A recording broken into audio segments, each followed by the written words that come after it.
How to find your username in Telegram. So if you want to find your username on Telegram, then first you need to open up your Telegram application. Once you open up your Telegram, you need to go with the upper left, which has that 3-bar icon, and then tap on My Profile.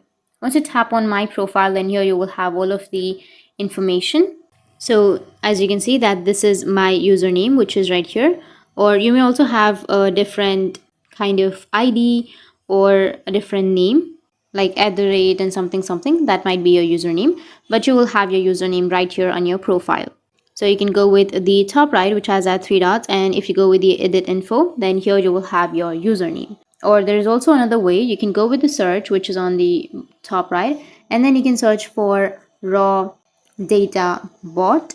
Once you search for raw data bot, now you need to just go with the @raw_info_bot, and here if you tap on start, which is on the bottom, then as you can see that you will have your chat ID, your first name, your last name, and you will have your username. In my case, I've not set my username, so it says undefined.